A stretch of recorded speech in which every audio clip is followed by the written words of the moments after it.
What's going on, everyone? Today is January 22nd, 2020. Today's video is going to be all about veterans and using their VA benefit, the VA loan. The VA loan is hands down the best loan I have ever seen created. It's the most common sense. It has an interest rate that's about 0.5% below market. It has no mortgage insurance. And in Bay Area counties, you can purchase a home up to $1 million with zero money down.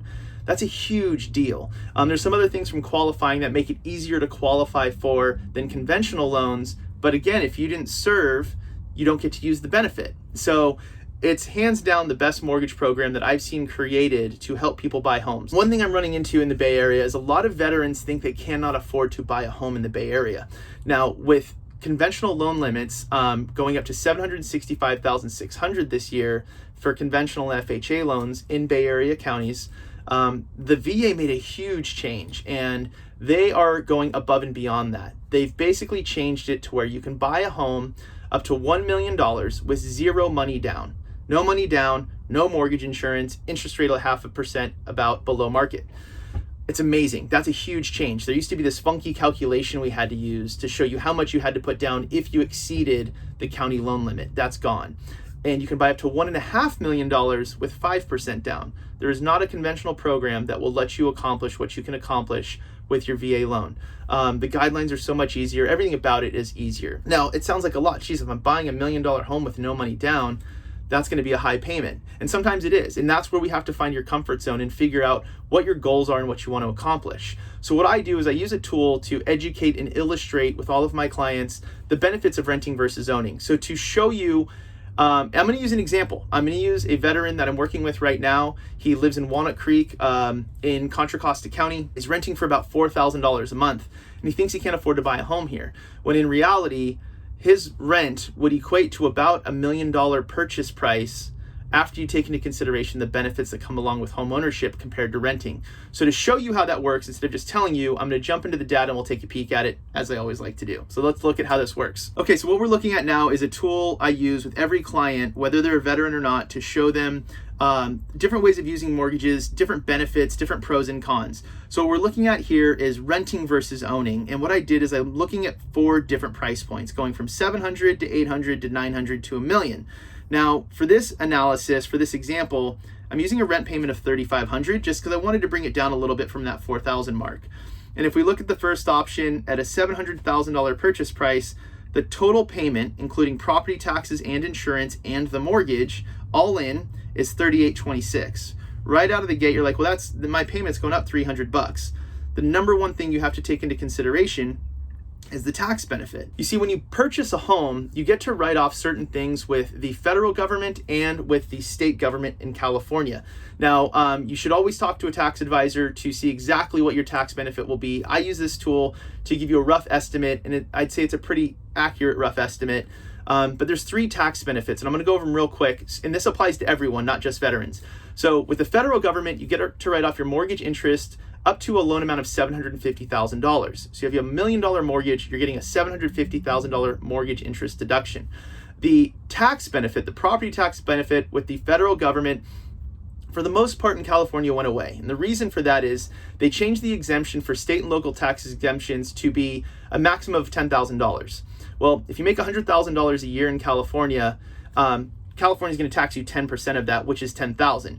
That's why the federal, state, and local tax exemption is eaten up before you get to your property tax benefit. Now, the good news in California is they didn't follow suit with the changes the federal government made. In the state of California, you currently get to write off mortgage interest up to a loan amount of $1.1 million, and you also get to write off your property taxes with no limit. So between the 3 benefits you're getting, mortgage interest from the federal government, mortgage interest from the state government, and property tax from the state government, you have a substantial savings in a way that you can offset your rent. This is how we have to look at it apples to apples. Renting, you don't get any of that. You're paying more in tax. By buying a property with those 3 write-offs, if you're an employee, you can increase your exemptions on your W-4 and put more money into your paycheck and pay less to the government per paycheck. Or you can leave everything as it is, and you're going to use the IRS as kind of a forced savings account, and you'll get a bigger refund. So, side note, just wanted to make sure that's clear. Now let's jump back into the details. Okay, so all that being said, the tax benefit I'm showing here is conservative, But if we take $3,800 and we subtract $500, I'm at a net of $3,300. I would say that I'm now comparing apples to apples, just taking the tax benefit into consideration. Now, one more line down, you'll see principal paid. When you make your monthly mortgage payment, your true cost is your mortgage interest. The principal, part of your payment, is being paid into the equity of your property. You're paying off that loan. If you've ever had an auto loan, it's the same concept, right? Every payment you make, eventually you don't have a car payment anymore.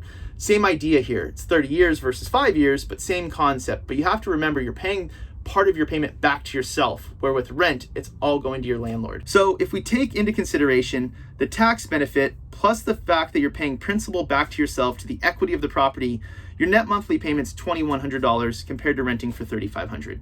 Now that being said, looking at $700, let's jump over to the $1 million column. At $1 million purchase price, your total monthly payment, including taxes and insurance, would be estimated to be about $54.32 in this example. Tax benefit plus principal being paid to myself, I'm at a net of $31.78. Your net payment, even at $1 million, is less than your current rent if you're renting for $3,500. It's really important to take these into consideration. Now, what happens in 3 years? Let's say you buy a property, $0 down. What happens converting your rent into a mortgage? Well, I love this orange bar graph to illustrate that. So if I click here on more info, it's going to give us a breakdown. Now, look, we're looking at 36 months, 3 years. I think most of us can see 3 years out. So what's the cost of renting for 3 years? Ultimately, after 3 years at $3,500 with 5%-ish rent increase, I'm going to have $132,000 paid out in rent. It's a lot of money over 3 years. Now, when we look at the net cost at $1 million, kind of going as aggressive as I can, your net cost is $111,000. The question is, Sean, how is it $20,000 less? If we take into consideration that you've paid your mortgage down by $62,000 and you had a tax benefit of about $22,000, that's how we're getting to that net cost of $111,000. Now, let's talk about how your property is working for you. The market is appreciating. In this example, I'm using 5% appreciation. A lot of areas in the Bay Area have been increasing about 10%, some are less. So 5% is kind of an average, but historically it's lower than the average. So I'm using 5% for this example. So that being said, real estate value is going to increase. I bought for $1 million over 3 years. I now have a value in my property of $1,124,000. The market gave me $124,000 in equity in my property. At the same time, I've paid down my loan from $1 million down to, I paid it down by $63,000.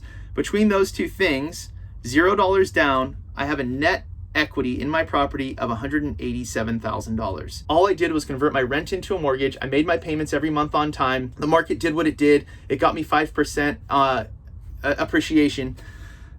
And I have $187,000 that I didn't have renting in just 3 years. If you think you can't afford to buy in the Bay Area, I want you to take a deeper look. I want to build out an analysis like this for you to make sure we're truly looking at it from all angles and to see if it fits your lifestyle, to see if it fits your plans and your goals. Not everyone wants to or should buy a home, but for those who want to and have made it a goal, I want to make sure that they're well educated. So whether you're a veteran or not, if you like this analysis tool, I'm happy to build you a rent versus own comparison. Let me know what you think of this. Feel free to comment below, call me, email me, text me anytime. My goal is to make sure you're well educated and that you make sound financial decisions as you're looking at purchasing properties. Any questions, let me know. Thank you guys for your time, and I'll have another video for you next week. Cheers.